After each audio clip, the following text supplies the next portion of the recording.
Hey, good afternoon po. Balik na po tayo sa ating rationalization. Sana po nakapag-lunch na po tayong lahat. Ready na ulit yung mga papers, ready na ulit yung mga ball pens para magsagot na po tayo. Number 41 na po tayo sa ating Leia 2. Okay, number 40. In New Zealand, the supervision of the police force is under the command of kanino? Sino po nagbibigay ng komando sa police force dito sa New Zealand? Under sila ng Minister of Police. Bravo.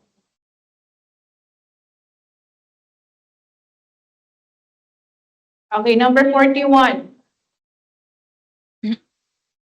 While the Philippines has the NAPOLCOM as its oversight agency for the Philippine National Police, Japan has the blank as oversight agency for the National Police Agency. Sino po yung nag-handle sa National Police Agency ng Japan?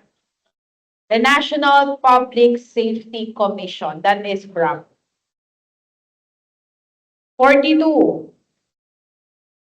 As per PNP organization structure, the provinces should be under the headship of the provincial director.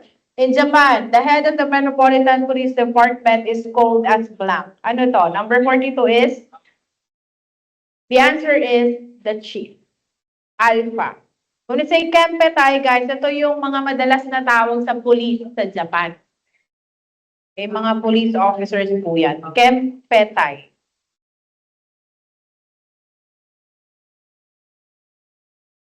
#43. Kung ang Camp Crame daw po na headquarter ng PNP ay matatagpuan sa Quezon City, saan naman daw po matatagpuan ng Malaysian Police? Kuala Lumpur. Saan ang Kuala Lumpur? Anong bansa? Malaysia.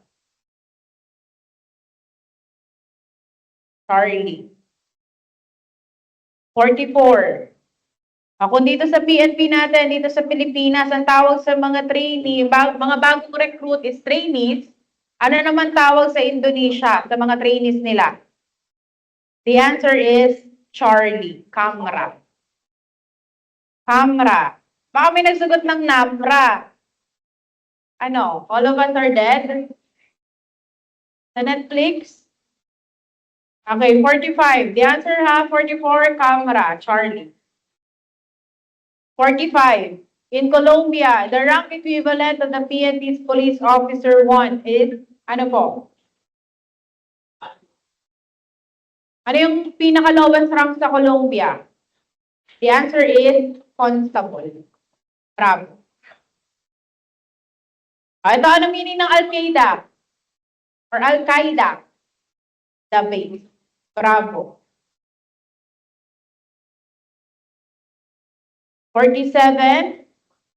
Ano daw po itong terorista na to na ang pinaglalaban nila ay egalitarianismo? Pag sinabi po nating listen po. Pag sinabi nating egalitarianism, yan po yung pantay-pantay na oportunidad para sa lahat. Sulat nyo ha.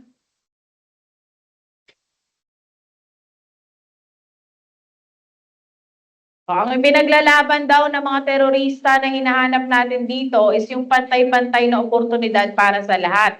Ang gusto ng terorista na to, kung anong nararanasan ng mga mayayaman, dapat nararanasan din nating mga mahihirap. So, anong terorista yan? That is what? That is the MNLF. The Moro National Liberation Front. Sulat na lang po. Sulat natin dito. Moro National Liberation Front. Dito naman po si Bravo tsaka si Charlie, si Abu Sayyaf tsaka si MILF. Parehas lang naman po sila ng ipinaglalaban. Ano po yung ipinaglalaban nila, ma'am? Gusto nilang magkaroon ng independent Islamic State. Okay? Gusto nilang humiwalay sa gobyerno ng Pilipinas. Ayaw nilang sundin yung 1987 Philippine Constitution. Gusto nila, Islamic law ang masusunod sa kanilang lugar. Okay? So yun yung pinaglalaban ni Abu Sayyaf at saka ni MILF. Baka may nasagot pa ng Delta, ha? Load yan. EC15. Panggulo lang yan. Kaya sabi ko sa inyo, importante po na gumagamit kayo ng elimination. 48. Hezbollah. Anong ibig sabihin ng Hezbollah? Party of God. Kasi in the base natin, di ba, this is the Al-Qaeda. The sword bearer is the Abu Sayyaf. Ba spelling na to? Ayan. Tama spelling na Abu Sayyaf. 49. Kung sa Pilipinas, ang police force natin ay Philippine National Police, ano naman pangalan ng police force sa Canada? Ano pangalan? Huwag mong hula. Success Alpha. Bravo. Charlie. Delta. Halo-halo sagot, ha? The answer is Bravo. Royal Canadian Mounted Police. Sulat natin. Royal Canadian Mounted Police. Yan yung pangalan ng police force sa Canada.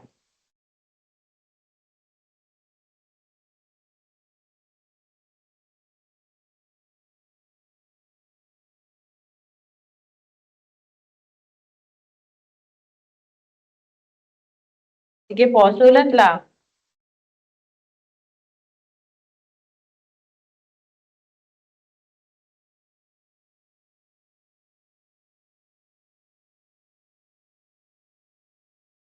Okay, last number sa Leia 2 natin, number 50. Among the following, which was tagged by the United States as the largest foreign terrorist organization? Pinakamalaking terorista. This is the Al-Qaeda. Al-Qaeda yan, ha? Okay, proceed po tayo sa ating Leia 3.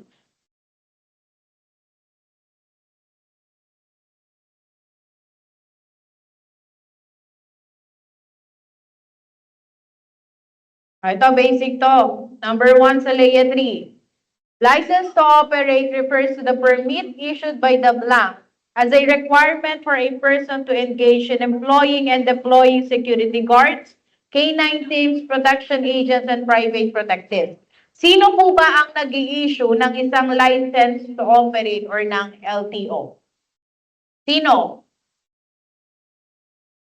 Yung LTO, guys, or the license to operate, yan ang lisensyang kinukuha ng may-ari ng isang company or ng may-ari ng isang private security agency para makapag-hire sila ng mga security personnel. Ang tanong, sinong tao ang nag-i-issue ng isang license to operate? The answer is the Chief PNP. Si Sosha, ano po bang nire-release nito? Anong ini-issue ni Sosha? The license to exercise security profession or the LESP. Itong lisensya na to, sino kumukuha ng LESP na yan? Yung mga taong gustong maging isang security personnel, yung mga taong gustong maging isang security guard, security officer, at kung ano-ano pa. Kaya ang nag-i-issue ng kanilang lisensya ay si PNP SOSHA. Ulitin natin, ha, ang license to operate, ang nag-i-issue, Chief PNP. Pero kapag sinatanong ay LESP or the license to exercise security profession, ang nag-i-issue naman po niyan ay si PNP SOSHA. Sulat po natin yung LESP, ha, license to exercise security profession.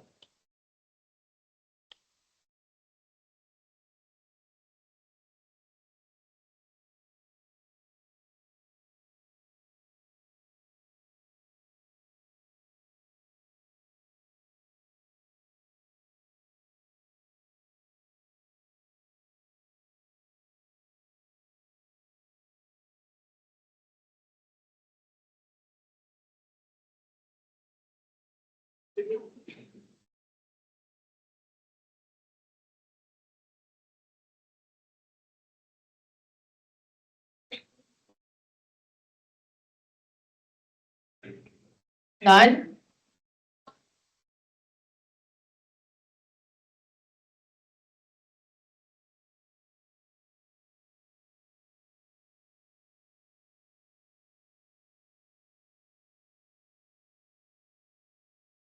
Huwag yung pagpapalitin yan, guys, ha. Ito, binibigyan ko na kayo ng ano sa Leia. Sa Leia po, ang maraming lumalabas dyan dito sa Leia 3. Dito sila madalas na kumukuha ng tanong sa Leia 3. Okay? Next number. Number 2. Ito, analyzation. Which one will you not be considered as private security services? Alin dito yung hindi mo gagawin, hindi mo siya i-consider bilang ikaw ay isang private security na nag-o-offer ng mga security services. Ito, isa-isahin natin. Watching government properties for compensation. Kapag ikaw ay isang security guard, babantayan mo ba yung mga government properties na yan kapalit ang sahod or pera? Yes, kaya ka nga nag-bodyguard, nag-security guard, di ba? Para kumita ka ng pera. So, hindi yan. Is it Bravo? Controlling ingress to. Ingress. Ingress and egress of persons in an industrial complex. When we say ingress, entrance. Pag sinabi nating egress, exit. Sabi dito, imo-monitor mo daw ba yung mga entrance and exit na yan sa mga industrial establishment bilang ikaw ay isang security guard? Gagawin mo ba yan? Yes, gagawin mo yan. So, hindi rin yan yung sagot. Is it Charlie? Private security training investigation. Kapag ikaw ay isang security guard, willing ka ba mag-undergo ng mga trainings na yan and investigation? Yes. So, the answer is Delta. Yan yung hindi mo gagawin kapag ikaw ay isang private security officer. Meron ka ba nakitang security guard na nagta-traffic sa mga provincial road? Hindi naman yung trabaho ng security guard, di ba? Magta-traffic enforcer ka ba doon sa mga provincial road na yan? Hindi po. Okay? So, Delta is the answer. Number 3, the tenure of security personnel in its job or post is, yung haba ng panunungkulan ng isang security personnel, nakabase daw saan? Saan? Coterminous with a service contract between the agency and the client. Kung ano yung nakasulat sa kontrata, ganon din po katagal yung panunungkulan mo doon sa isang establishmento. Number 4, ito. Under Section 4 of RA 11917, private security agency cannot employ more than blank security personnel. Under ng 11917 tayo, guys. Ilan daw po ba ang maximum na kailangan mong i-employ? Kailangan hindi ka lalagpas ng 2,000. Okay, 2,000. Ito po ha. Sa 5487 po natin, the RA 5487, ito yung dating batas na sinusunod ng mga security personnel sa even and security agency at yung mga company guard force. Sabi po dito, meron tayong tinatawag dito na private security agency at company guard force. When we say company guard force, tumutukoy po yan sa mga private company na kayang mag-hire ng sarili nilang security guard. So dito, meron tayong tinatawag na maximum and minimum number. Kapag nagtayo ka ng isang private security agency, ilan ang minimum na hinihingi sa'yo under ng 5487? Ilan? 200. Ilan ang maximum? Under ng 5487? Under ng 5487 is 1,000. Kapag nagtayo ka ng company, private company, nag-hire ka ng sarili mong security guard, ilan ang minimum na pwede? 30. Ilan ang maximum? 1,000 pa din. Pero sa bagong batas po natin na 11917, okay, hindi na po binibigyan ng pansin ng minimum numbers. Okay, ito na lang si maximum pero binago na niya. Sabi sa 11917, kahit ikaw ay isang PSA, kahit ikaw ay isang CGF, ang maximum numbers ng personnel mo is hindi lalagpas ng 2,000. Okay? So please take note of this. I-take note nyo din guys si 5487. Okay? Hindi porket hindi na siya nasusunod sa Pilipinas, hindi nyo na siya tatandaan. Bakit? Kasi po sa board exam, tinatanong pa rin si 5487. So please ha, paki-take note po ito. Number 5, according to the provisions of RA 11917, license to operate a private security agency is valid for a maximum period of ilang taon. Ilang taon valid? Yung pinakamahabang taon na valid Ang isang LTO under ng 11917, this is 5 years. 5 years po yan, pinakamahabang taon. Explain lang natin to sandali ha. Explain lang natin to. Stop po na tayo sa LTO na to.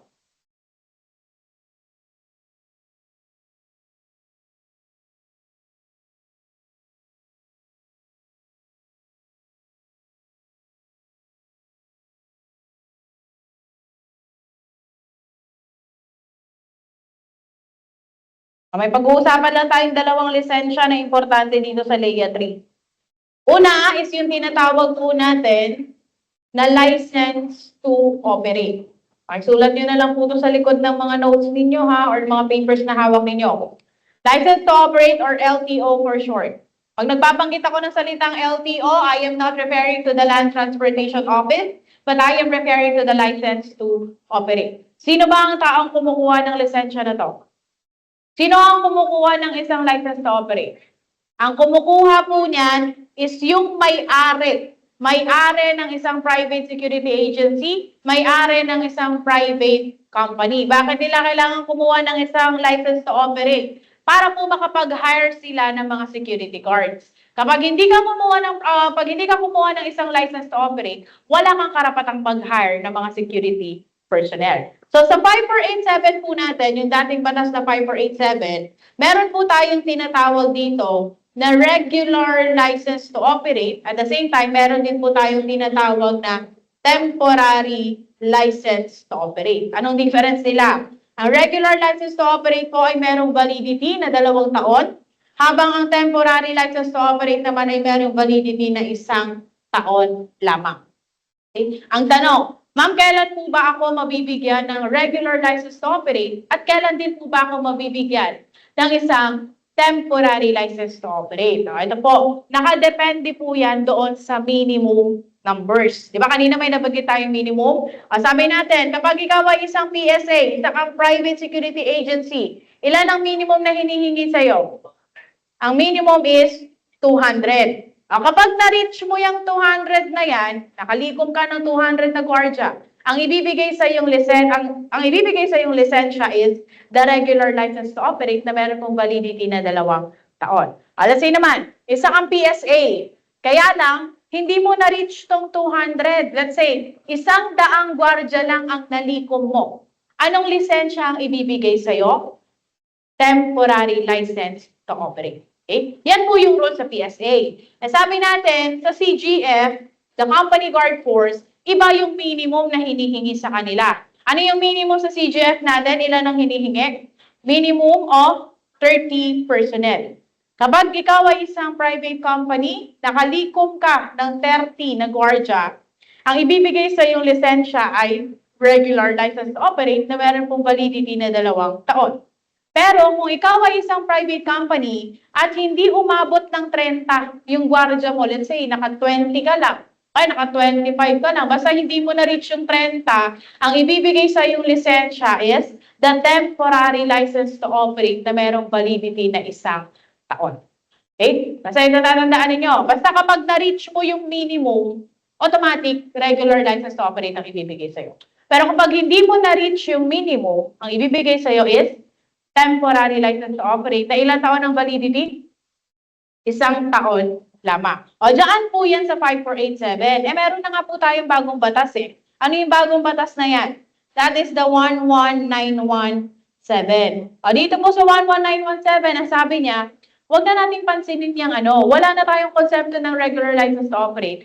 Wala na rin tayong konsepto ng temporary license to operate. Wala nang ganon. Ano na lang po sinasabi ni 11917? Sabi dito, basta't ikaw po ay isang first-time applicant ng isang license to operate, automatic ang magiging validity po ng iyong lisensya ay 3 taon. Okay? Pero kung ikaw ay for renewal na lamang, renew mo na lang kasi nag-expire na, ang magiging validity na po niyan is 5 years. Ano yung tanong kanina? Di ba ang hinahanap dun sa tanong? Yung maximum, pinakamahabang taon na valid ang isang lisensya under ng 11917. Ano ba pinakamatagal? 3 years, 5 years? 5 years. So 5 years is the maximum. That is the answer. Naunawaan niyo ba to? Si license to operate. Naunawaan, sino hindi nakagets? Be honest. Ulitin natin. Nagets niyo lahat? Sino ang nag-i-issue ng isang license to operate? Sino ang nag-i-issue ng isang license to operate? Walang iba kung hindi si Chief PNP. Okay? Ito naman, pangalawang lisensya tayo.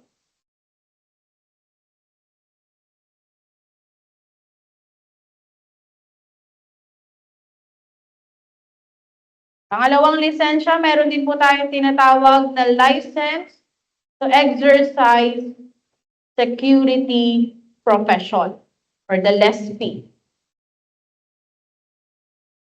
Sino naman po ang kumukuha ng isang license to exercise security profession? Ang kumukuha po nito is yung mga tao, yung mga individual na gustong maging isang security personnel. When I say security personnel, yung mga security guard, security officer, security consultant, kapag gusto mo maging isang security guard, kumuha ka ng isang license to exercise security profession. So, kumukuha nito yung mga gustong maging isang security personnel. Sa dating batas po na 5487, anong sinasabi sa 5487? Ang validity daw po ng isang LESP ay palaging 3 taon. 3 years ang validity ng isang LESP under ng 5487. Pero sa bagong batas po na 11917, hindi na po 3 years ang validity ng isang LESP. Ilang taon na? 5 years na po. Okay? Sino naman ang nag-i-issue ng isang LESP? Ang nag-i-issue po ng LESP, walang iba kung hindi si PNP SOSHA. PNP SOSHA. Ano pa? Ito pong lisensya na to, nag-e-expire po ito. At meron tayong rule dito, kailangan daw po, pakitandaan to, lumabas na po sa board exam Pag nag-expire daw po ito, or bago po man siya mag-expire, dapat 60 days before the expiration, dapat nakapag-renew ka na. Okay? Tandaan niyo po yung araw na yan kasi tinatanong po yan sa board exam. Ang option doon, 30, 60, 120, 180 days. Walang sasagot ng 30, 120, 180. Ang tamang sagot ay 60 days before the expiration. Bago mag-expire, kailangan na-renew mo na yung lisensya mo.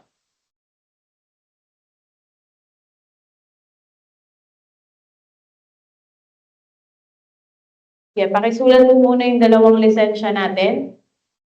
Unahin po muna natin sa taas. Okay lang po ba? Bibigyan natin ng minute. Okay, Copy muna itong license to operate, the LTO.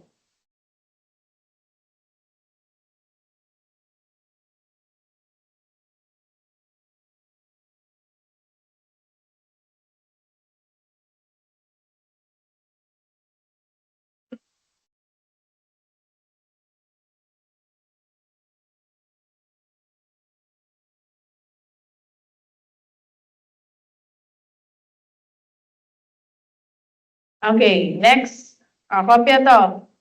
The LESP. Guys, kopyahin nyo to please. Kasama po ito sa TOS ninyo.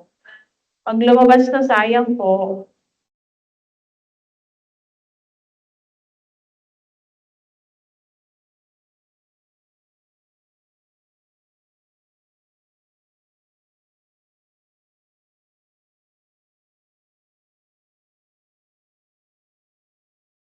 Okay na? Balik tayo dun sa ating document. Dito tayo. Number 6. Which law that strengthened the regulation of private security services industry in the country? Ano to? Yung bago. This is 11917. Number 7. Licenses of private security guards are processed and issued by the blank. Sino to? Nag-i-issue ng mga LESP. PNP, specifically PNP SOSHA.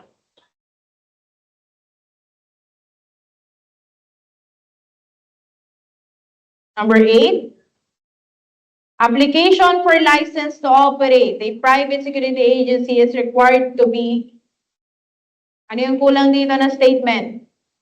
Kapag nag-apply ka ng license to operate. Ano daw yung kinakailangang kasama noon? Kailangan po, accompanied po yan dapat ng bond. When we say bond, guys, yan po yung perang nakalaan if ever na magkaroon ng legal claims or reklamo yung mga security guard mo. Let's say, for example, sabihin ng security guard mo na, oh boss, nung binabantayan ko yung facility natin, nagkaroon ng shootout, natamaan ako. So, dapat po sagutin mo yung pang-hospital ko. O, dito ka babawas sa bond mo. Meron po tayong rule dito, tinanong na rin po ito nung last board exam ha. Kailangan nyo lang din kabisaduhin. Kapag ikaw ay isang private security agency, ang agency, meron kang 1 hanggang 199 guards, dapat po ang bond mo ay aabot ng 50,000 pesos. Kapag naman ikaw ay isang agency at meron kang 200 hanggang 499 guards, dapat po ang bond mo ay aabot ng 100,000 pesos. Kapag naman ikaw ay isang agency at meron kang 500 hanggang 799 guards, dapat po papalo ang bond mo ng 150,000 pesos. Kapag naman isa kang private security agency at meron kang 800 up until 1,000 guards, dapat ang bond na meron ka ay aabot ng 200,000 pesos. Okay? Pakisulat po yan ha. Isa dyan tinanong. Ito yata yun, the 500 to 799 guards. Sasagot kayo ng 150,000 pesos for the bond.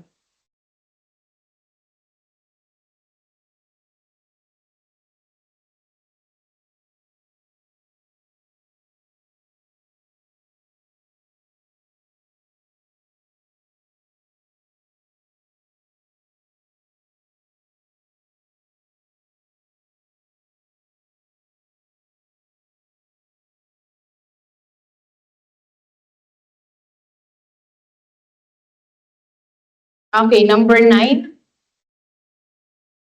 Number 9 tayo. Except 1. Possession of firearms by a private security professional is allowed. O, alin dito yung hindi po pwede na magawak ng baril ang isang security guard? Except 1 ang hinahanap natin. Is it alpha? Alpha po ba yan? Nakalagay, during tour of duty and proper uniform. Kapag po sila ay nasa trabaho nila at nakasuot ng tamang uniforme, pwede pa silang kumawak ng baril? Pwede. Okay? Is it Bravo? Within the compound of the establishment, kapag binabantayan nila yung facility na kailangan nilang bantayan, kailangan ba may hawak silang baril? Yes. Kasi di ba nakikita natin yung mga security guard, merong hawak na baril. Is it Charlie? Escorting and securing large amount of money or jewelry. Kailangan ba may hawak silang baril? Mas lalong yes. Okay, so the answer is Delta. Protecting high-ranking officials or VIPs. When I say VIPs, very important person.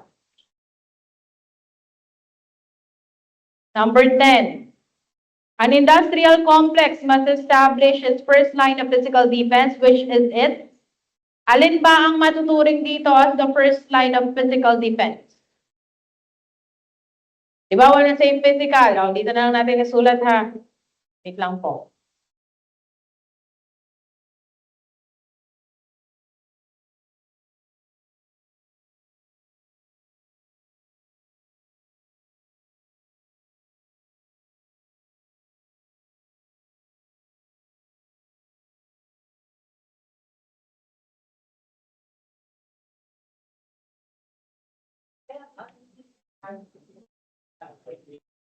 Imaginein mo, papasok ka or bibisita ka sa bahay ng kaklase mo.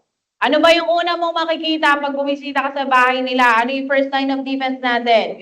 Makikita mo dyan yung mga perimeter barrier. When I say perimeter barrier, harang na nilalagay mo sa paligid ng establishment mo. Ano ba yung dalawang harang na nilalagay natin sa paligid ng establishment natin? Those are the fence or bakod and the gate. Okay, so yan po yung mga first line of defense natin. Ano pa? Second line of defense, ano na makikita natin dito? The door, floor, walls, roof, window, and bar. Door, floor, walls, roof, window, bar. Okay? Ano pa? Third line, or pwede ring tawagin na final line of defense. Dito na po makikita yung mga security cabinets. Ano yung mga security cabinets na meron tayo? We have the safe, the vault, and the file book. Sige, kopya.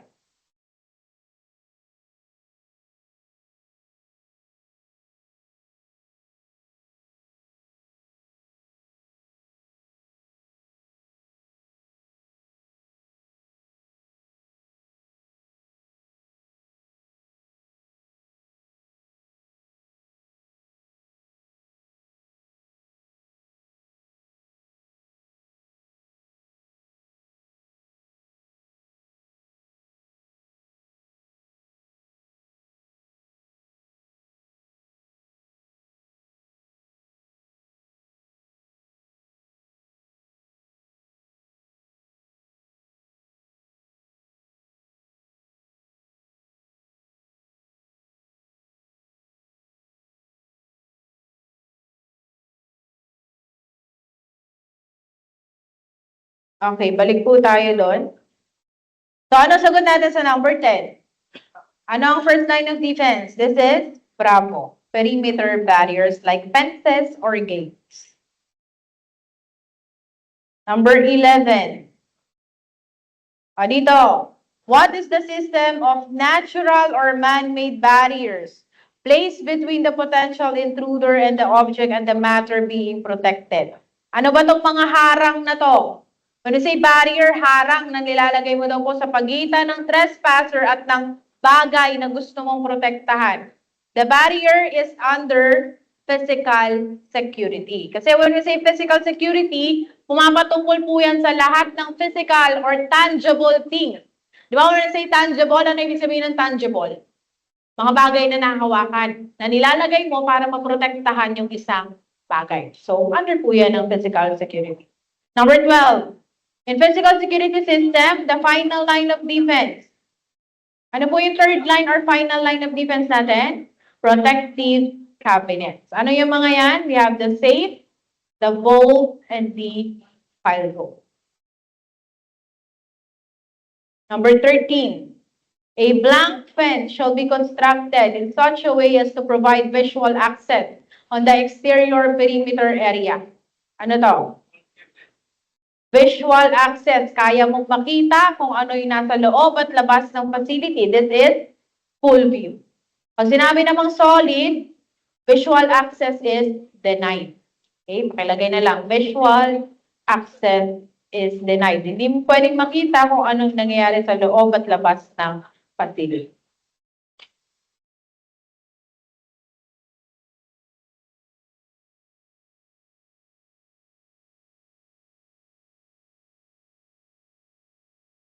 Okay, number 14. Ito, person's suitability to be given a security clearance is determined through a process called, ano po ito? Paano mo malalaman kung yung isang tao ba ay karapat-dapat na mabigyan ng clearance? Ano mo na gagawin mo? Kailangan mo mag-conduct ng security investigation. Okay, para malaman mo kung siya ba ay karapat-dapat na mabigyan ng clearance sa isang bagay. Number 15. The importance of the firm or installation with reference to the national economy and to, pakilagyan ng N, and security. Ano po to? Dito daw, ang hinahanap natin dito is ano ba yung bagay na sumusukat kung gaano ka-importante yung isang establishment. Okay? Sa isang establishment sa ekonomiya at seguridad ng bansa. Ano to?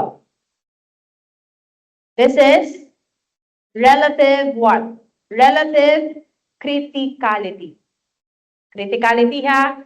Pakitandaan po, sa relative criticality, ang sinusukat natin dito kung gaano ka-importante ang isang establishment sa ekonomiya at seguridad ng Pilipinas. Let's say for example, ang headquarter ng AFP, mataas po ang relative criticality niyan. Bakit mataas ang relative criticality niyan? Kasi kapag binomba mo, kapag pinasabog mo ang headquarter ng AFP, magkakaroon po yan ng malaking problema sa seguridad ng Pilipinas. Ano pa? Let's say for example, ano ba? Yung headquarter ng Bangko Sentral ng Pilipinas, mataas din po ang relative criticality niyan. Bakit? Kasi kapag binomba or pinasabog mo din, ang Bangko Sentral ng Pilipinas, magkakaroon po yan ng malaking epekto sa ekonomiya ng bansa natin. Dito kaya sa relative vulnerability, ano ba sinusukat natin dito? Sa vulnerability, ano sinusukat dito? Kung gaano ka-susceptible. When I say susceptible, kung gaano ka-prone yung isang establishment sa pagkasira, pagkalugi, at pagtigil ng operation. Lagay natin ha, susceptibility or the proneness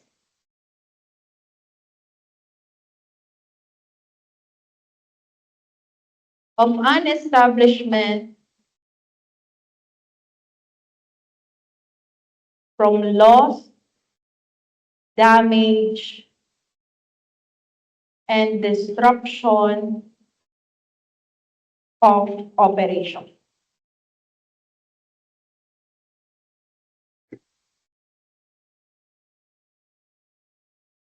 Ulitin po natin para sa mga naguguluhan na ang relative criticality, ang sinusukat po dyan kung gaano po kaimportante yung isang establishment sa ekonomiya at seguridad ng Pilipinas. Pero pag sinasabi natin relative vulnerability, ang sinusukat lamang po natin dyan is kung gaano ka-susceptible or kung gaano ka-prone, kung gaano kalapit yung isang establishment sa pagkalugi, pagkasira, at pagtigil ng operation.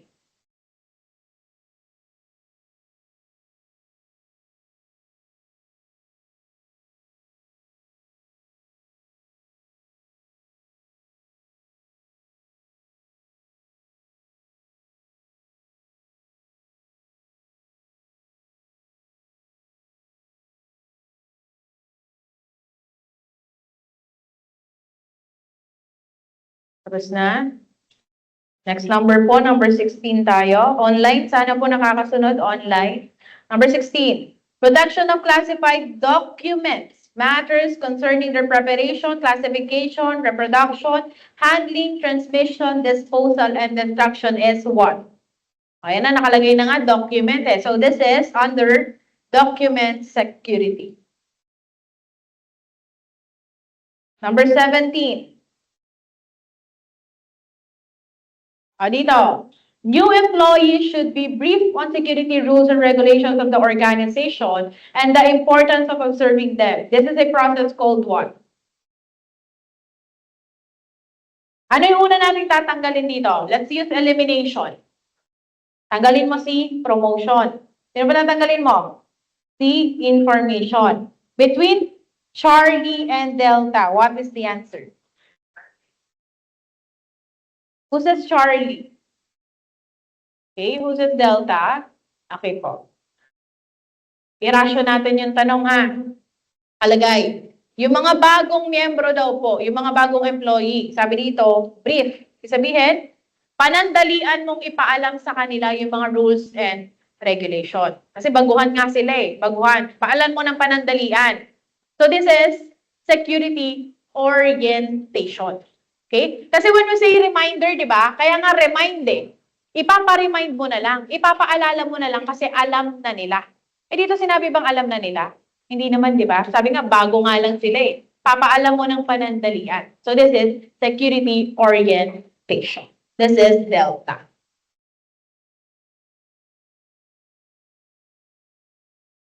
Okay, number 18. Ito. How is one classified if he steals primarily because of a irresistible urge due to unexpected opportunity and little chance of detection? Nagnakaw ka lang kasi nagkaroon ka ng pagkakataon na kunin yung isang bagay. This is what? Anong klaseng magnanakaw to? Casual pilferer. Okay? Itong Charlie tsaka Delta, panggulo lang po yan. Kapag sa Alpha, anong klaseng magnanakaw yan? Systematic pilferer. Diba, when we say systematic, Tagalog ng systematic, tamang pagkakasunod-sunod. So when we say systematic pilferer, yan yung magnanakaw na pinagplanuhan niya yung pagnanakaw na gagawin niya. Pero pag casual lang, bigla ka lang nagkaroon ng opportunity, nakunin yung bagay na yan. Walang nakakakita sa'yo, kaya kinuha mo talaga siya. Okay? At kapag sinabi natin pilferage, when we say pilferage, nagnanakaw ka sa pinagtatrabahuan mo. Okay? Nagnanakaw ka ng mga maliliit na bagay sa pinagtatrabuhan mo. Anong tawag sa nagkakandak ng pilferage? Pilferer. Okay? But meron tayong dalawang uri ng pilferer. Okay? The casual and the systematic. Pasensya na kayo, medyo bulol ako sa R. Kaya hindi ko sinasabi yung rigor. Kasi parang nag-ano tayo, parang si Lena eh. Ha? 19. Before a security expert can recommend what type of security will be needed by an industrial establishment, there is a need for him to undertake bago ka daw magrekomenda, ano daw muna yung kailangan mong gawin? Bago ka magrekomenda ng mga security measures, ano muna ang kailangan mong gawin? Kailangan mo munang mag-conduct ng security survey. Kasi when we say security survey, inaalam mo daw po kung adequate, when we say adequate, kung sapat.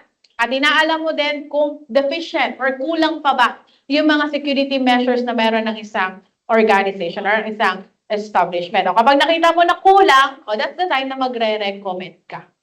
Okay? Next po. Number 20.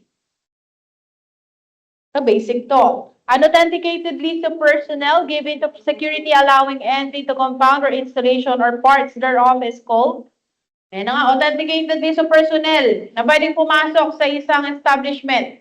Tawag dyan, listahan. This is access list. Bravo. Kasi when you say juris code, diba yung covert distress signal or covert signal na lang. Yung mga secret signal na tanging mga employees lang ang nakakaalam. Kasi pagka, let's say for example, gawa tayo ng ano natin dito, ng juris code. Let's say, yung juris code natin is the word butter.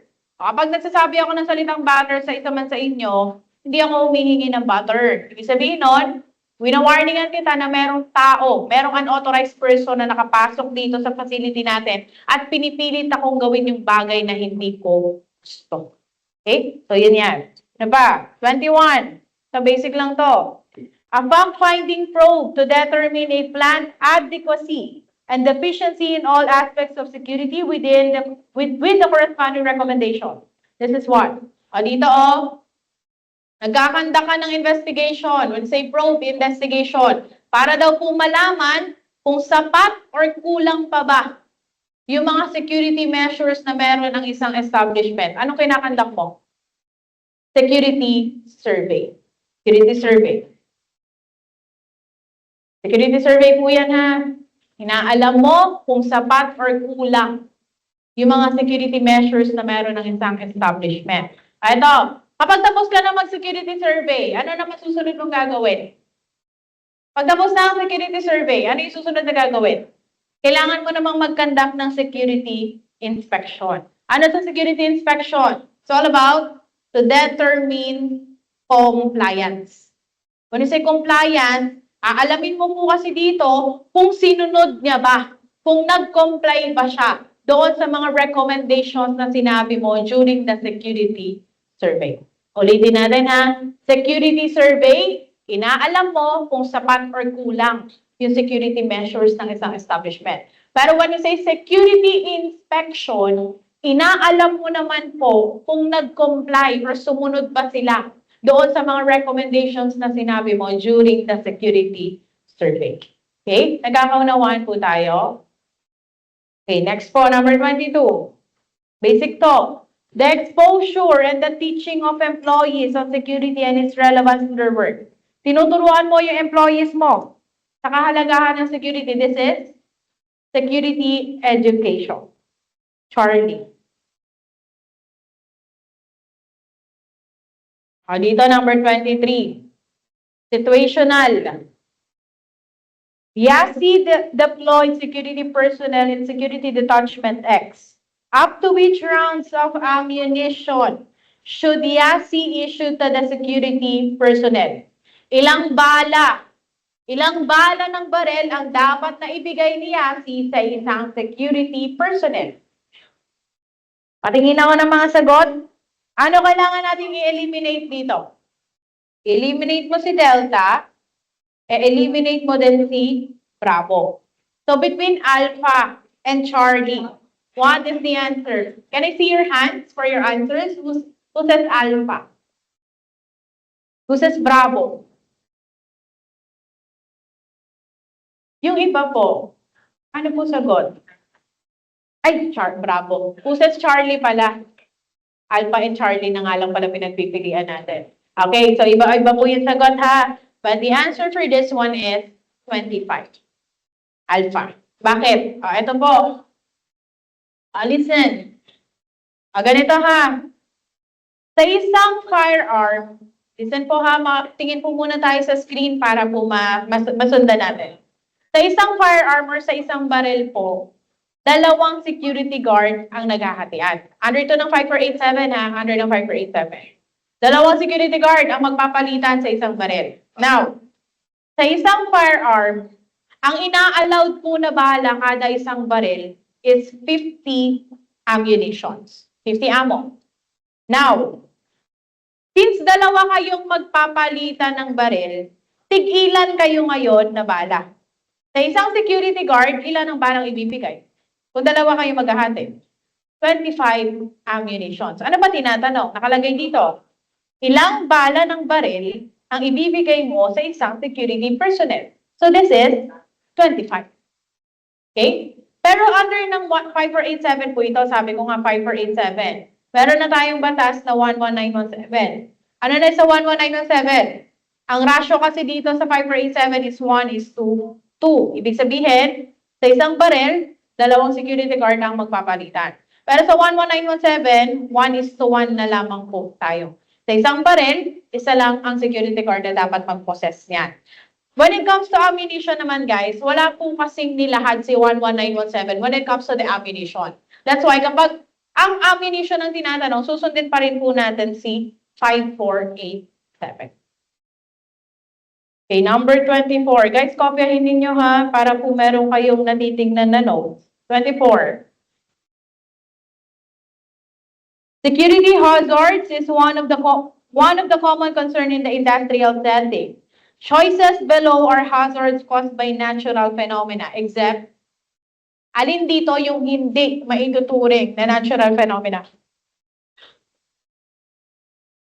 Let's use elimination first. Ano ba dito yung mga natural phenomena? Lightning, kidlat, ano pa? Earthquake, lindol, natural phenomena yan. Eh, nahanap natin exempt eh.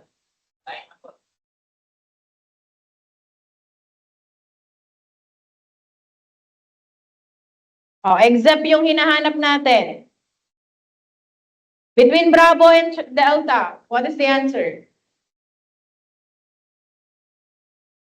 May sumagot ba ng Bravo? Understood kapag may sasagot ng Bravo. Kasi di ba when we say conflagration, this is parang wildfire. Okay? Wildfire.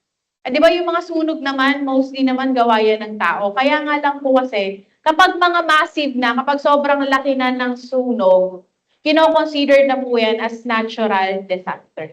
Okay? That's why the answer for this one is Delta, vandalism. When we say vandalism, yan po yung sinasadya mong sirain yung isang private or public property. Ulitin natin ha, when we say vandalism, sinasadya mo, deliberate, sinasadya mong sirain yung isang public or private property. So that is not a natural phenomena. 25. Ito. What light operates during power interruption? Let's say blackout or brownout. This is emergency lighting. Emergency lighting kasi ginagamit yan pag nagkakaroon ng mga electrical failure. 26. What type of gaseous discharge lamp emits blue-green color? This is the mercury vapor lamp, Charlie. Sa sodium vapor lamp, ano yung ini-emit na kulay nito? Anong kulay? Anong kulay ng liwanag? Dilaw. Okay? Pakitandaan din po, tinanong na rin to ng mga nagdaang word exam. Kapag tinatanong kayo, anong ilaw ang kailangan mong gamitin? Kapag pag medyo ayaw mong lapitan ng insekto, sasagot din po kayo ng sodium vapor lamp. Kasi po, sa kulay po na yellow at orange, dito po least attracted ang mga insekto. Yan sila, least attracted. Ay, tama na pala, least attracted. Yung incandescent lamp, guys, yan naman po yung may wire filament sa loob. Okay? Yan yung ilaw na merong wire filament sa loob. Yung parang, ano ba tawag doon? Bombilya? Bombilya ba tawag doon? So, parang ganito yung tsura. Hindi ako marunong mag-drawing kasi makaiba yung mga drawing ko. Yung ganyan. Ganyan yung tsura niya. Tapos meron siyang wiring sa loob. Yung, ating diba? Mahirap yan. Wait lang, burayin natin. Basta yun yung tsura niya. Mayroon po yung wire filament sa loob. Kailangan daw po yung wire filament na yan, kailangan uminit muna siya bago siya makapag-produce ng liwanag. Kaya nga, di ba, kung papansinin natin, kung hawakan mo ang isang bombilya or isang incandescent lamp, sobrang init niya. Bakit? Kasi yun nga po yung proseso niya bago siya makapag-produce ng liwanag. Kailangan mo nang uminit yung wire na yan bago siya makapag-produce ng liwanag. O, bakit naman siya nababalutan ng glass bulb? Hindi ba pwedeng yung wiring na lang? Kasi ilaw naman din daw yun eh. Bakit kailangang balutan ng glass bulb? Para maiwasan yung oxidation. Diba? When I say kasi oxidation, absorption of oxygen. Iniiwasan po natin na makapasok yung hangin sa loob. Kasi pag nakapasok ang hangin sa loob ng incandescent lamp, malalamigan yung wiring. Kapag lalamigan yung wiring, hindi na po yan makakapag-produce ng liwanag. In short, mapupunde ang isang incandescent lamp. Nagkakaunawaan po tayo? Okay, next. 27. In the system of alarm detection, the circuits are led to the nearest police or fire station. Yeah, the answer is auxiliary alarm. Pag proprietary, nasa ng alarm mo? Nasa loob ng facility. Pag central alarm, nasa labas. Pag local alarm, or pwede rin tawagin na local alarm by chance. Okay? Ito naman, bakit siya by chance? Kasi po literal na chance lang kung merong makakakita at makakarinig dito. Bakit? Saan po ba nakalagay yung alarm na yan? Nakadikit po mismo doon sa object na gusto mong ingatan. Let's say for example, sa isang museum. O sa museum, merong estante. Sa loob ng estante, merong nakalagay na jewelry. Kasi mamahaling jewelry, diamond. Okay? So, nasa nakalagay dito ang isang local alarm by chance? Nakadikit lang po mismo dito sa tabi ng kanyang object na gustong ingatan. Eh, since nandyan nga lang po yan, yung alarm, meron lang pong certain distance na kayang abutin yung ingay at ng liwanag na napoproduce ng alarm na yan. Kaya literal na chance lang kung merong makakarinig or makakakita. Next, number 28. Ito, basic to. What is the portable and detachable lock having a pivoted hasp which passes through a staple ring and is then made secure? Ito na lang eh. Pag sinabi po kasi natin na portable, Tagalog ng portable, maliit na bagay na pwede mong bitbitin kahit saan. When you say portable ha, maliit na bagay na pwede mong bitbitin kahit saan. When you say detachable, natatanggal mo kung saan mo man siya kinabit. So this is what? Padlock.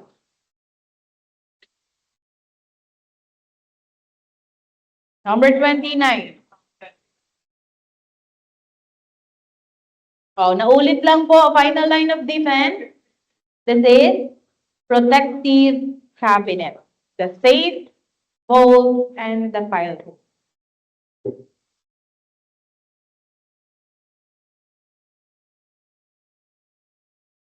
Number 30. O dito, what lock requires manipulation of parts according to predetermined combination code of numbers? What is the answer? Kusa sa alpha. Meron? Buti po wala. Sasakalin ko pag meron. Numbers po ang pinag-uusapan natin. Kusas Bravo. Meron po ba? Sasakalin ko din pag meron sumagot ng Bravo. Charlie. Delta. Ulitin natin yung tanong ha. Ulitin natin. Alagay po dito.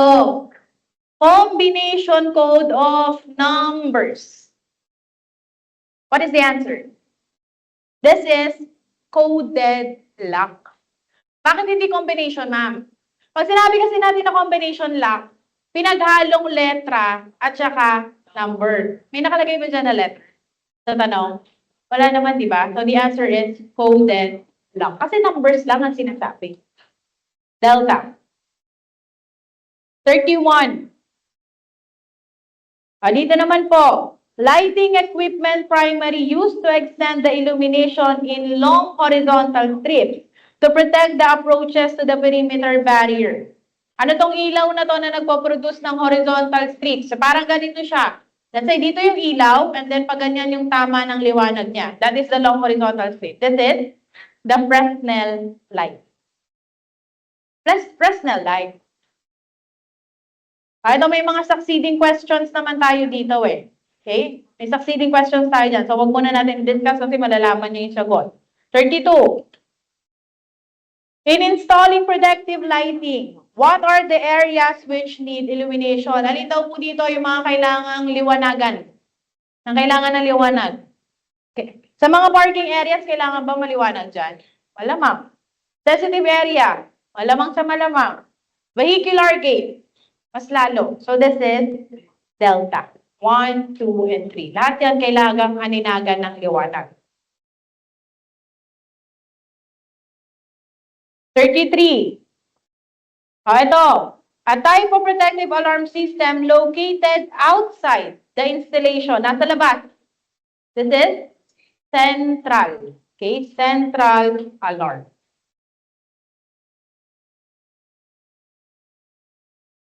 34. This lighting equipment produces diffuse light rather than directional beam and widely used in parking areas. Pag sinasabi nating diffuse, sa Tagalog, kalat or sabog. Sabog yung liwanag na napoproduce ng ilaw na to. Ano po ito? The answer is, who says alpha? Nasagot na natin si alpha, di ba alam natin yan yung may long horizontal strip? So, mali yan. Is it searchlight? When you say searchlight, kasi literal na flashlight yan. Diba merong maliit na incandescent lamp sa loob yun. Nakatutok siyang ganyan, para pwede mo siyang itutok sa direksyon na gusto mong itutok. So, hindi din. Is it floodlight or street light? Ang floodlight, hindi sabog yung ilaw na napoproduce niyan. The answer is delta. Street light. Kung papansinin niyo yung mga ilaw, yung mga street light na nakikita talaga sa kalsada, di ba para siyang may parang sabog. Makikita mo talagang sabog yung ilaw. Yung parang kala mo may astigmatism ka. Parang sabog yung ilaw, pero hindi yun astigmatism. Kasi ang purpose talaga ng ilaw na yan is mag-produce ng sabog na liwanag para pumalaking parte ng lugar yung maaninagan ng liwanag niya. Okay? So kapag nakikita mong sabog yung ilaw ng street light, wala kang astigmatism, ha? Yan, ganyan lang po talaga yan. Ganyan siyang ginawa. Yan yung purpose niya. Okay? Number 35.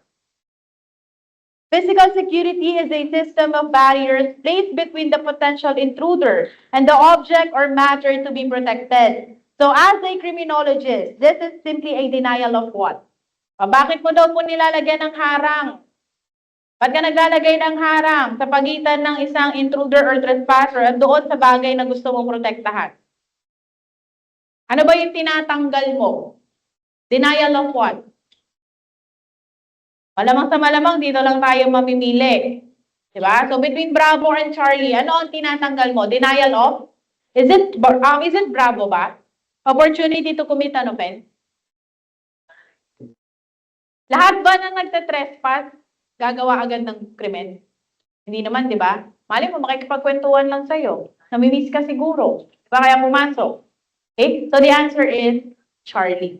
Okay? Naglalagay ka ng harang para po hindi niya mapasok or hindi siya makalapit doon sa bagay na pinoprotektahan mo. Charlie.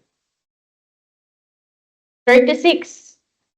What type of security lighting is focused to the intruder while the guard remains in the comparative darkness? Yung ilaw daw po is nakatutok doon sa trespasser.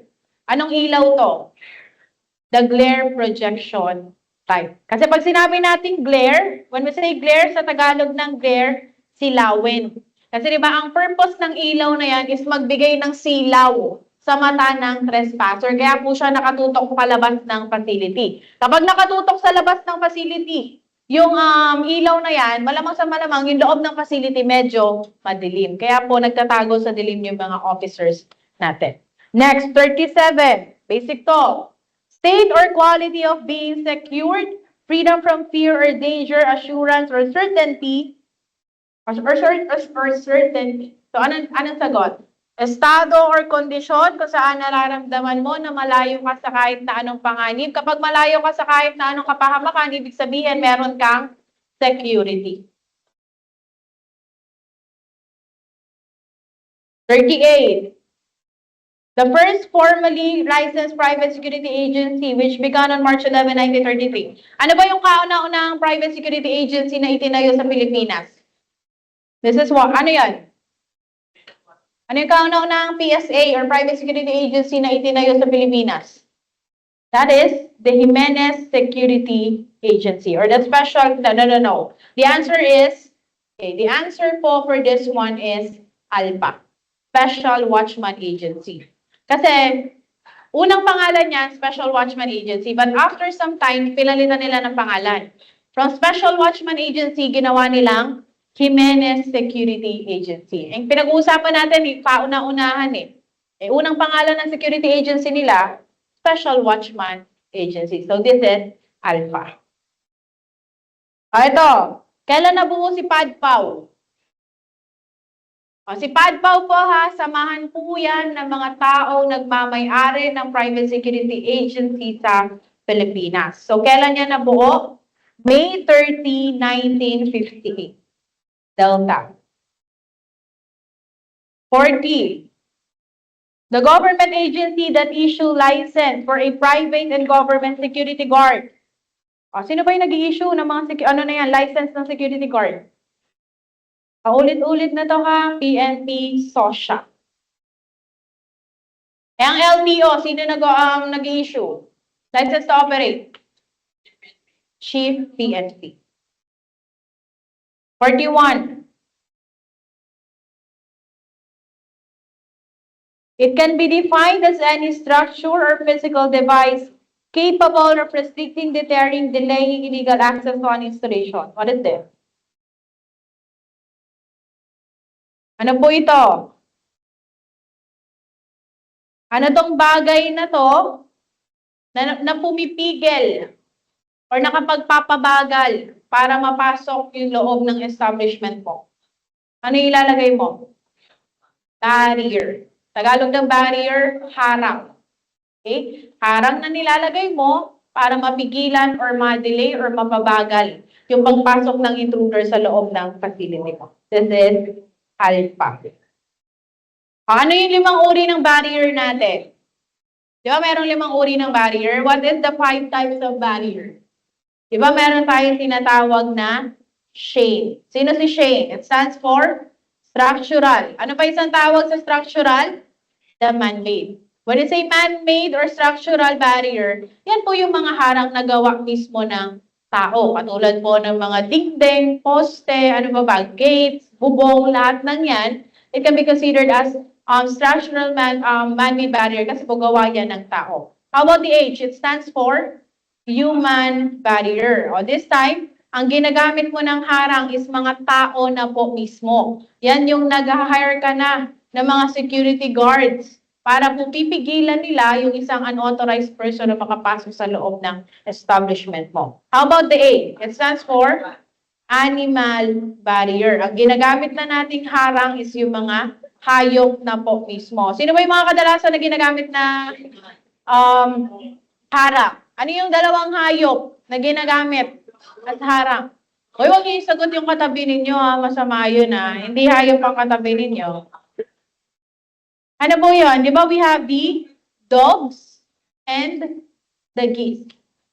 The geese or gansa sa Tagalog. Pakitandaan po ninyo, yung mga gansa po natin na yan or the geese, they are considered as the first sentry animal.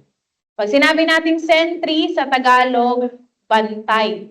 Sila yung kauna-unahang hayop na ginawang bantay ng mga tao. Bakit? Kasi ang mga gansa, pag nakakita ng tao, nag-iingay. Diba? So, naaalarma tayo yung mga tao kapag merong dumarating na unauthorized person. But as of the moment, okay, sa kasalukuyang panahon, hindi na nila bet na gawing bantay ang gansa.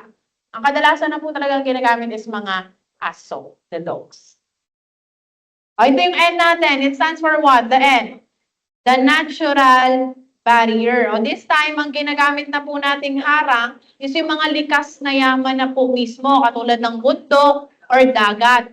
Ma'am, paano po sila nako-considered as harang? Yung mga bundok na yan, tsaka mga dagat. Kasi di ba po, may mga lugar kasi na bago mo mapuntahan, kailangan mo munang tumawid ng bundok, kailangan mo munang tumawid ng dagat. So, ano nangyayari? Napapabagal yung pagpunta mo. Kaya po siya nako-considered as harang or barrier. Kasi di ba ang definition ng barrier, ano ba definition ng barrier? Harang na pumipigil or nakakapagpabagal sa pagpasok ng isang intruder. Okay? So that's why nako-considered po as harang ha, yung mga likas na yaman natin like dagat and bundok. E naman, it stands for what? Anong electric? Energy barrier. Nag-iimbento kayo ng barrier ninyo ha. Energy barrier. Ito po yung mga harang na kailangan mong gamitan ng kuryente bago mo mapagana. Ano ba example natin ng mga energy barrier? Ano ba yung mga harang na kailangan mo munang gamitan ng kuryente bago mo mapagana? First one is the alarm. Siyempre, kailangan mo isaksak yan. Kailangan niya ng kuryente bago yan gumana. The second one is the lighting or the ilaw. Okay? Bakit yung ilaw, bakit siya nako-consider as harang? Bakit kaya? Ilaw. Ito mga ilaw. Paano nagiging harang yan? Kasi po, dito po kasi sa ilaw natin, nagka-create po yan ng psychological deterrent sa utak ng isang kriminal. When we say psychological deterrent, ibig sabihin, kapag ang isang kriminal nakita niya na merong ilaw sa isang establishment, anong isipin niya? Merong tao. So, nagdadalawang isip siya kung papasukin niya ba or hindi. So, kahit pa paano, nade-delay, napapabagal yung kanyang pagpasok. Nagkakaunawaan po tayo. O, yan po yung 5 uri natin ng harang ha. The shape, structural, human, animal, natural, and the energy barrier. Number 42. Which of the following are considered as the second line of defense? This is what? This is Bravo. Doors, floors, walls, roofs. Medyo kulang nga eh. Diba? Windows and boards.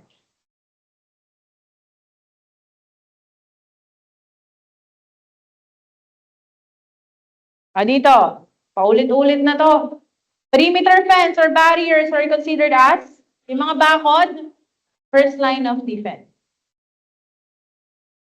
44. It is the structural constructions made by man like fences, walls, doors, roofs, drills, or other physical means to deter or impede penetration. Ano ba to mga gawa daw ng tao? Ayan o, made by man. So this is man-made barrier. Isa pang tawag ha, structural barrier.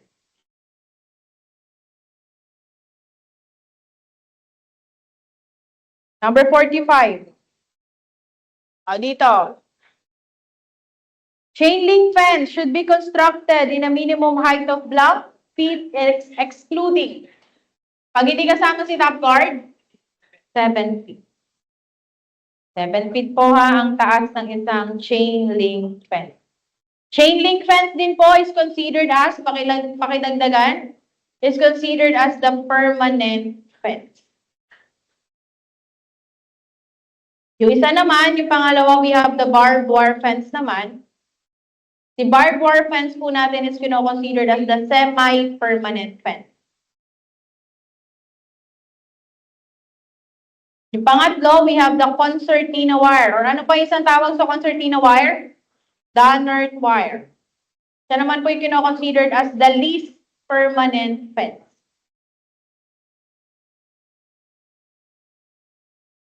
Ay, sulat po muna.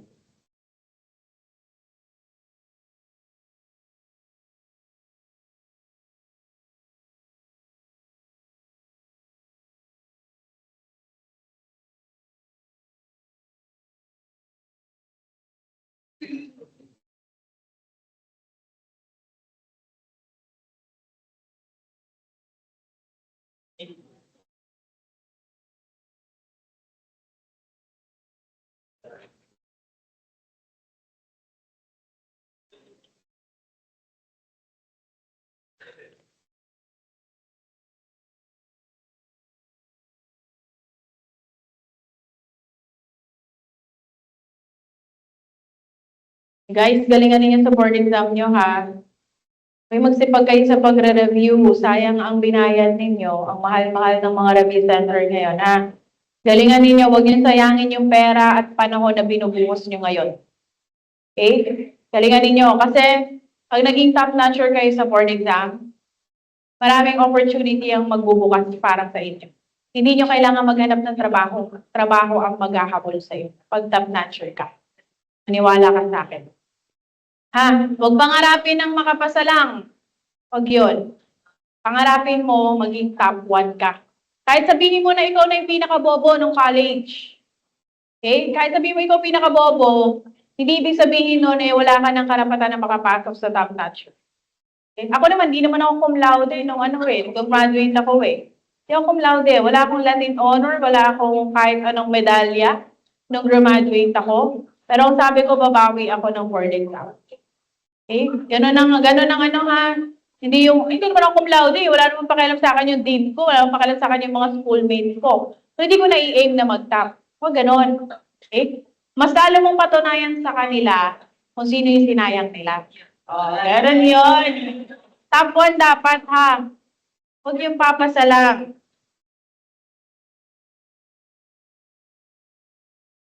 Kasi minsan, totoo naman, di ba? May mga dean na babait lang sa'yo kapag may napatunayan ka na eh. Pero kapag wala pa, wala ka rin. Kasi nang pake sa'yo. Number 6, pero dapat respeto pa din, ha? Ang isang professional marunong rumespeto. Okay? Hindi yung kapag meron kang narating, bigla kang magmamayabang. Dapat meron ka pa din humility. Humble ka pa rin dapat. 46. It is a type of barbed wire or razor wire that is formed in large coil which can be expanded like a concertina. Sabi ito yung wire na inikot-ikot mo hanggang sa makabuo ka ng malaking rolyo. Pag sinabi natin coil, sa Tagalog ng coil, rolyo. So this is what? This is the concertina wire or pwede rin tawagin na Dollard wire. Okay, so dalawa yung sagot natin ha. It can be alpha or it can be bravo. Kasi, ba't ano meron sa delta? Wait lang, check natin. Meron pala doon. Ito tayo, delta tayo. This is the best answer. Delta, both alpha and bravo. Sorry. Nagtatago si delta eh. 47. Barbed wire fencing should not be less than blank feet high. Excluding top guard na naman. Ilan pa kapag excluding top guard? Okay, 7 feet. Dito, 48. An additional overhang or barbed wire placed on vertical perimeter fences facing upward and outward with a 45-degree angle with 3 to 4 strands of barbed wire spaces 6 inches apart. Puro R. Ano to? Pandagdag daw. Para mas mapataas mo yung bakod mo. Ano ilalagay mo? Top guard. Delta. Pag sinabi nating towers, yan yung house-like structure. Diba? Yung parang bahay sa ibabaw ng poste, that is the towers. Dito naman, 49, clear zone. Clear zone are the unobstructed maintained on both sides of the perimeter barrier. It is installed inside with a protective area. What should be its size? Sa loob daw. Ilang feet dapat unobstructed yung area na yan? When we say unobstructed ha, dapat walang nakaharang na kahit na ano. Ilan? Sa loob, 50 feet. Sa labas, 20 feet.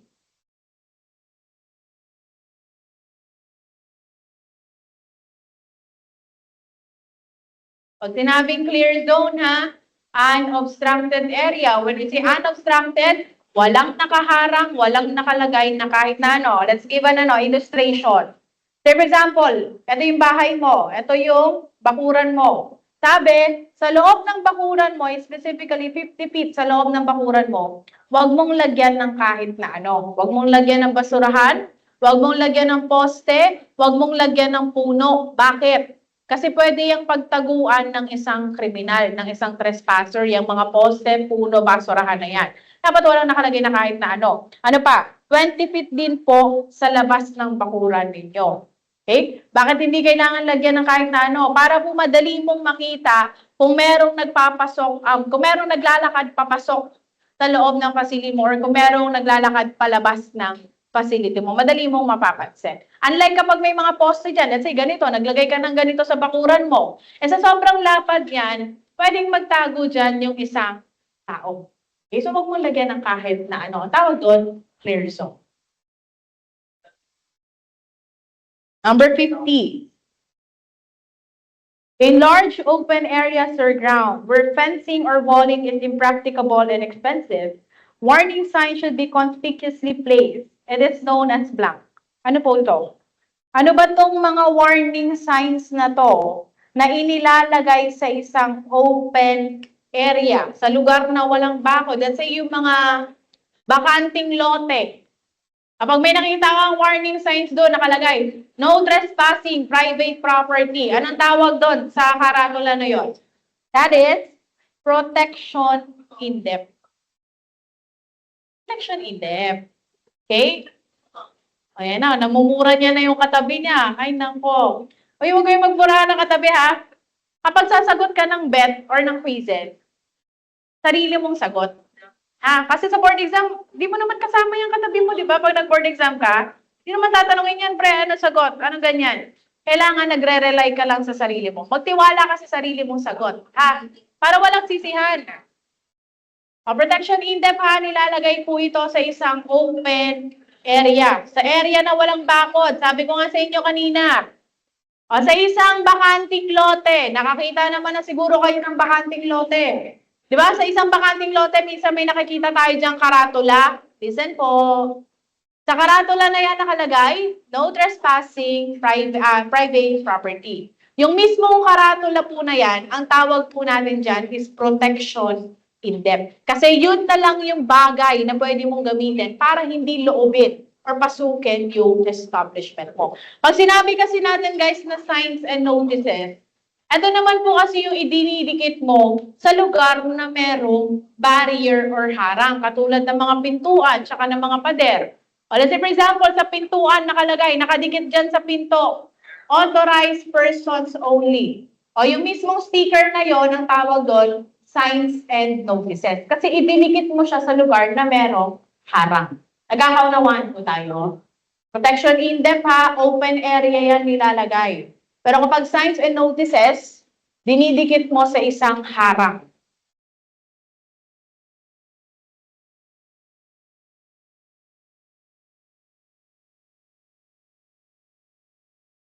Wait lang. Number 1 sa ating Leia 4.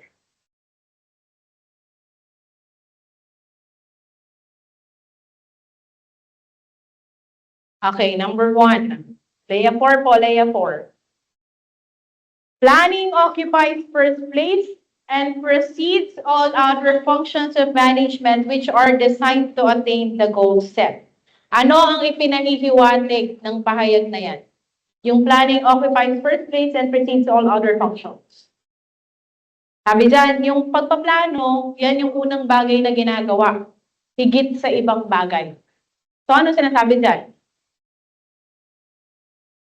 Kung sa alpha, Bravo, Charlie, Delta.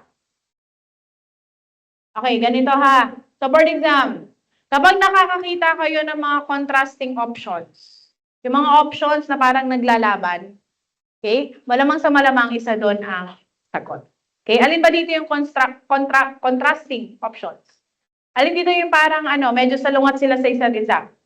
The Bravo and the Delta. Diba parang nanlalaban sila, primary to secondary. So malamang sa malamang, isa dyan na sagot. X na natin si Alpha, X na natin si Charlie. Between Alpha and Delta, between Bravo and Delta, this is Bravo. Primary functions.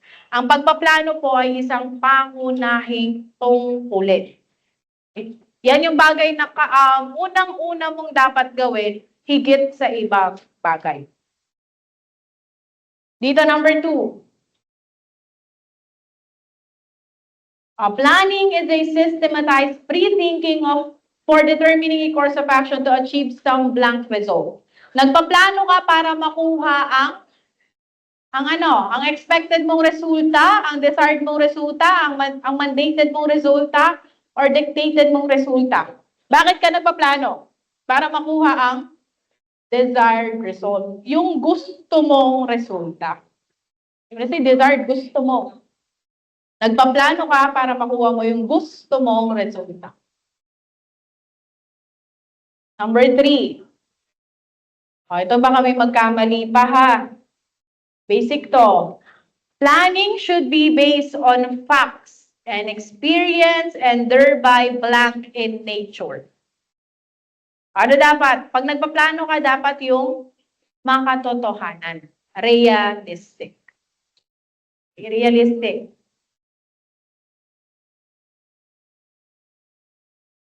Yan na nga nakalagay na nga, ito na nga yung pinaka-hint natin, yung salitang facts. Number 4. Ito, tinatanong to sa board exam. Process of using a geographic information system to conduct spatial analysis of crime problems and other police-related issues is known as, gumagamit ka ng GIS para malaman mo kung ano yung problema sa isang lugar. This is crime mapping. Ang tanong doon sa board exam ha, anong system ang ginagamit sa crime mapping? Walang sasagot ng GPS. Ang sasagot nyo lang po ay GIS or the Geographic Information System. Pag sinabi kasi natin na GPS, it stands for Global Positioning System. Ito pong GPS, ginagamit yan madalas sa mga Google Maps o kaya sa mga Waze. Kasi po ang kanyang purpose niyan is para po malaman natin kung saan yung eksaktong lugar ng isang lugar na hinahanap natin. Pero pag sinabi kasi natin GIS, kaya nga Geographic Information System sabihin, lahat ng information tungkol sa isang lugar is makikita natin sa isang mapa. Okay? Next. Kumakopya pa ba? Sige po, kopya lang po muna. Guys, walang sasagot ng GPS ha, parang awa nyo na. Sayang ang isang puntos. GPS ginagamit yan sa mga maps para makita mo kung nasaan yung eksaktong lokasyon ng isang lugar. Pero pag GIS, lahat ng information tungkol sa isang lugar, kaya mong makita. Let's say, for example, recto. Recto nakalagay dyan. Ano ba yung mga bagay na patungkol sa recto? Let's say, maraming tao, maraming magnanakaw, maraming snatcher. Lahat ng information na yan makikita mo kapag GIS ang ginamit. Number 5. Dito tayo. Importante din to, favorite to sa board exam itong question na to. It relies heavily on the problem identification and analysis which appropriate for law enforcement organization. What planning approach is being referred? What is the answer? Ano po sagot? Problem identification. Inaalam mo yung problema bago ka gumawa ng plano. This is synoptic. Okay, pause muna tayo dito. Let's talk about the approaches of police planning.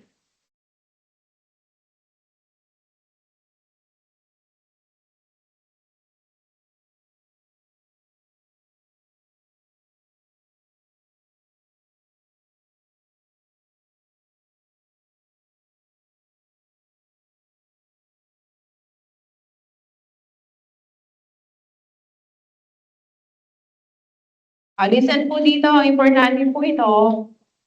Kapag approaches po ang tinatanong dito sa ating LEA 4, kapag approaches ang tinatanong sa board exam, wala po kayong ibang pagpipilian kung hindi si SITAR lamang. Ano po yung SITAR na yan? It stands for Synoptic, Incremental, Transactive, Advocacy, and Radical. Isa-isayin natin. The first one is we have the Synoptic. Pag sinabi nating synoptic, ang tatandaan nyo lang dito, it is a problem-oriented approach. Ano ibig sabihin yan, ma'am?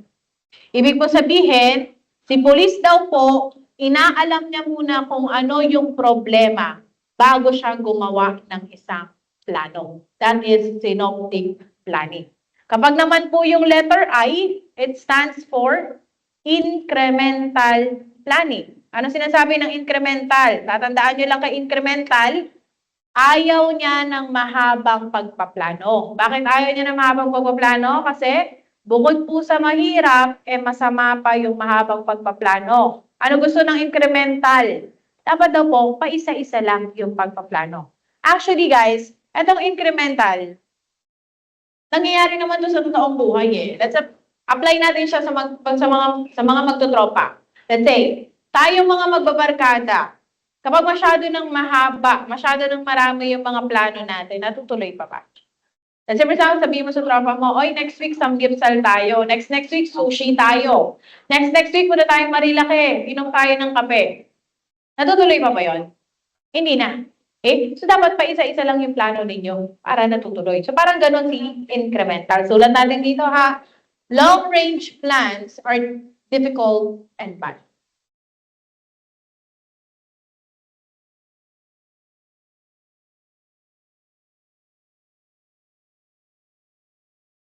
Since masama at mahirap ang mga mahabang plano, kailangan daw po na gagawin, ay isa-isa lang. Easier if taken one at a time.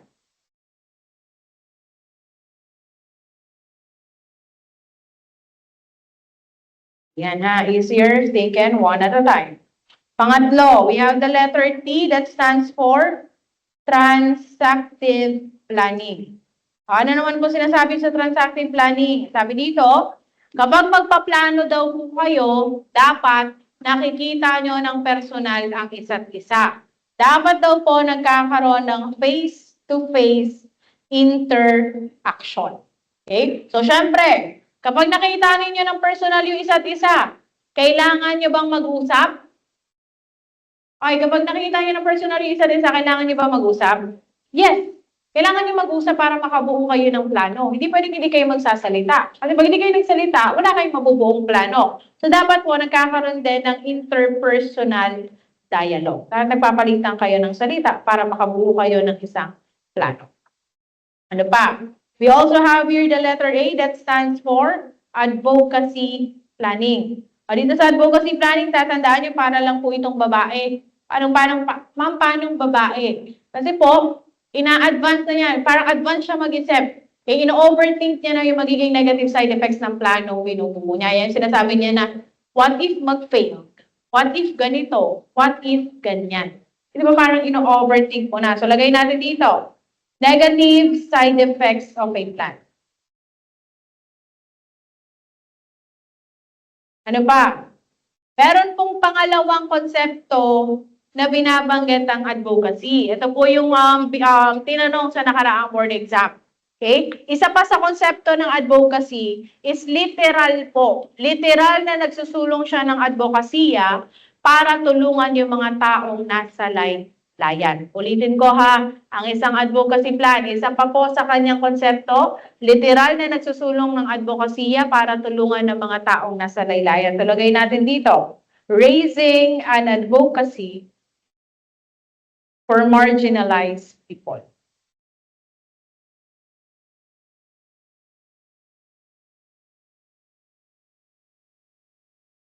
Okay, yan po ha. Ano pa? The last one, we have the letter R that stands for radical planning. Tatandaan nyo kay radical, guys. Nahati po ito sa dalawang mainstream. Ano yung dalawang mainstream ng radical? Meron tayong tinatawag na collective actions. At the second mainstream naman is yung tinatawag natin na criticality of large-scale processes. Ano po ibig sabihin yan, ma'am? Ano ba meron dito kay radical? Dito kay radical, una is yung collective actions, ibig sabihin, kapag daw po nagpaplano kayo, dapat lahat ng miyembro sa isang grupo is magbibigay ng opinion, magbibigay ng idea para po makapag-finalize kayo or makabuo kayo ng isang plano. That is the collective actions. Kailangan merong ambag, merong idea na naibibigay ang bawat miyembro ng isang grupo. When we say naman criticality of large-scale processes, ayaw niya rin po ng malawakang proseso ng pagpaplano. Bakit po? Kasi daw po, critical or mahirap siyang gawin. Mahirap siyang maisakatuparan. Okay? So yan po yung sitar natin. Guys, favorite to sa board exam ha. Hindi to nawawala si approaches. Malimit na tinatanong dito si synoptic. Pero hindi ko sinasabi na si synoptic lang ang tatandaan ninyo. Lahat po silang 5, kailangan natin kabisaduhin. Tulad po muna.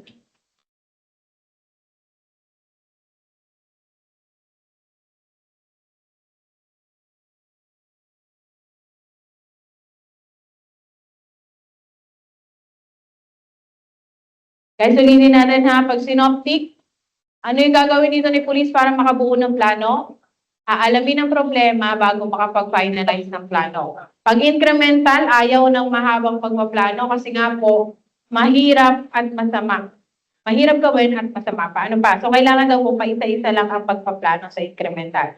Sa transactive, kapag bubuo kayo ng plano, kailangan nakikita nyo ng personal yung isa't isa. Dapat nagkakaroon ng face-to-face interaction. Siyempre nga, sabi natin, kapag nakita nyo yung isa't isa, kailangan po, nagpapalitan kayo ng salita. Kailangan merong interpersonal dialogue para makabuo kayo ng isang plano. Advocacy planning, sabi natin, para lang itong babae, mahilig mag-overthink. Diba? Ino-overthink niya na yung magiging negative side effects ng planong binubuo niya. Ano pa? Pangalawang konsepto ng advocacy, literal na nagsusulong siya ng advokasya para tulungan yung mga taong nasa laylayan. Raising an advocacy to help marginalized. Radical, dalawa po ang mainstream nito. Collective actions. So, dito collective actions, lahat ng miyembro sa isang grupo kailangan makapagbigay ng idea or opinion para makabuo kayo ng isang plano. Criticality of large-scale processes, ayaw ni Radical ng malawakang proseso ng pagpaplano kasi nga daw po critical or mahirap gawin. Okay. Yan po yung mga approaches natin ha ng ating police planning. TAR.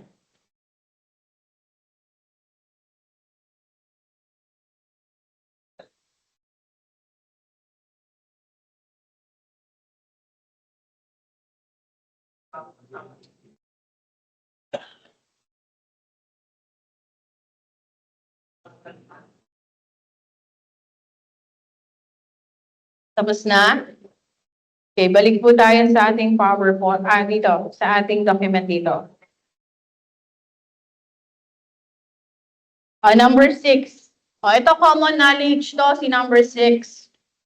During rallies, strikes, demonstrations, or other public assemblies, law enforcement agents at all times are bound to exercise.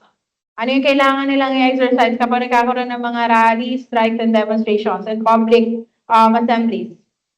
Kailangan nilang magpakita ng maximum tolerance. Di ba when we say maximum tolerance?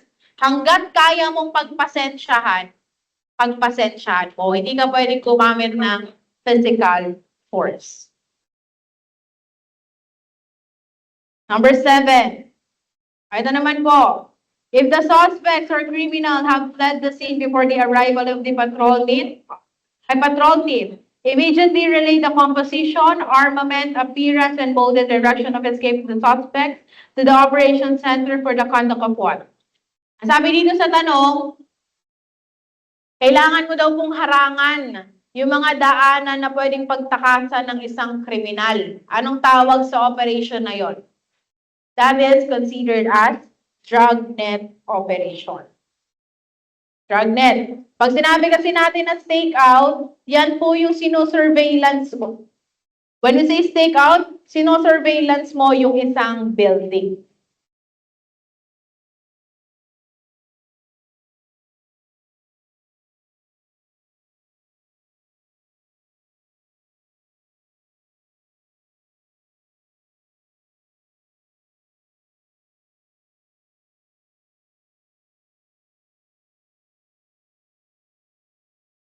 Okay na?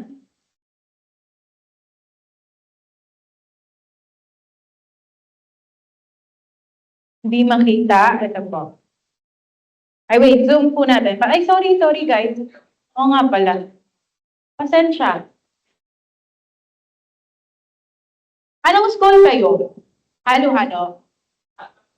UDM? Ay, meron? Kaya pala. So, 641 dito. Dami. Oy, alam niyo na ha. Alam niyo na. 641. Kasi sa school namin, guys, share lang namin. Just, sa school namin, meron kami parang pa-cash incentive, di ba? Pag nakapasok sa top notcher. Kapag top 1 ka sa school natin, ilan? Sincere ba kayo? Ay, di ba? Ba't nagtaas ka ng kamay? Taas ka ng kamay? Di ba? Naginip na naman ako. Pag sa amin kasi, sure ko lang ha, sa top 1 sa amin sa PCCR, pag naka-top 1 ka doon, meron kang 1 million pesos. 1 million. O hindi yun joke. Tapos yung top 2 to top 5, 750,000 pesos. So yun yung na-receive ko, 750,000 pesos. Alam niyo na mga batang 6'4", so sawa na nga sila sa mukha ko kasi nasa LMS, nandun sa ano ba tawag doon? Basta nandun. Basta na baba, yung top 6 to 10, 500,000. Tama po, no? 500,000 pesos. Tapos ngayon parang may bago sila, may pa-NMAX din kasama. O, yun. May pera ka na, may NMAX ka pa. O, di ba? Sa inyo, sa school nyo, ano meron? Patarpaulin lang? Kawawa naman tong mga to. Tarpaulin. Kawawa naman kayo. Pero okay lang yun. Kasi dito sa amin, ay paldo-paldo ka dito. Pag nag-top ka. Di ba may trip to Siargao tayo na, ma'am? O, trip to Siargao. Free. Wala kang gagastusin ni piso. Ni 25 centavo, wala kang gagastusin, makakapunta kang Siargao. Ano pa? Ano pa ba kasali? May mga incentive din dito, cash incentive. Sa akin, ang natanggap ko dito sa Amisay is 20,000 pesos. Tapos, ang sa amin, Asian cruise ship. Tapos na yun. Tapos na. Last year namin ginawa in September 2023. Asian cruise ship, yung parang sasakay ka sa parang mala Titanic na barko. Tapos lilibot kayo ng iba't ibang bansa. So, ang napuntahan namin is Singapore, Malaysia, and Thailand. Yun. So, dito ngayon, sa batch ninyo, kung makakapasok kayong top notcher, trip to Siargao po kayo. Then, meron din cash incentive. And then, o-offeran ka po na mag-lecture. Malaking bagay pa naging lecturer ka. Daig mo pa. Daig mo pa yung mga commissioned officers sa PNP, BFP, daig mo pa silang lahat. Alam niyo naman siguro kung magkano sinasahod ng lecturer, no? Alam niyo yun? Alam mo mga hindi talaga. Hindi alam? Hindi nila alam, ma'am. O hindi kasi gusto ko lang kayong ma-encourage. Gusto ko kayo i-motivate na mag-aim ng top notcher. Malaki ang sahod ng lecturer, ha? Isang araw is 6,000 pesos.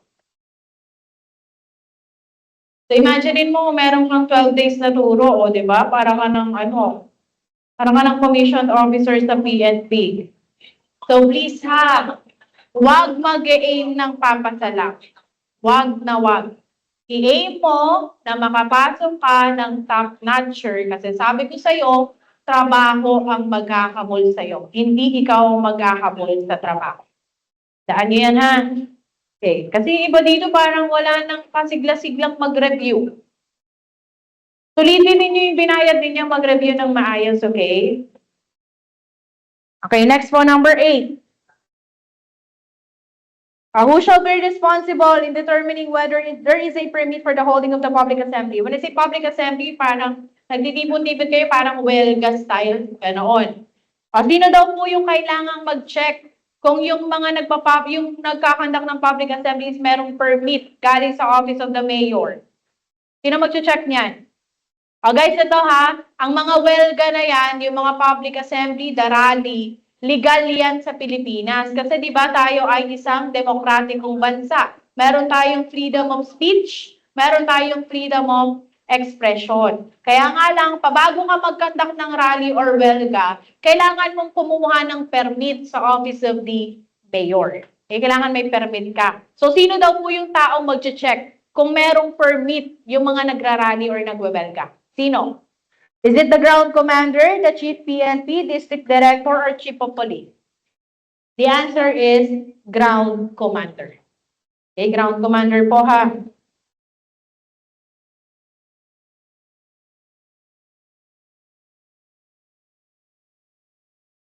Ayaw po niya. Diba nalobat na ito? Di po siya wait lang po ha.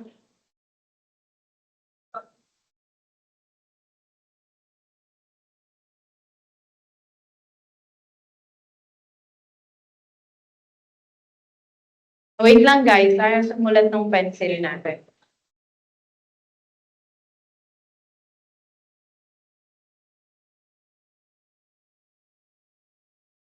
May galingan ninyo ha. Wala man kayong matanggap na pera pag nakataso kayo ng top notcher. Pero yung recognition habang buhay mo nang dadalhin yun eh. So galingan ninyo.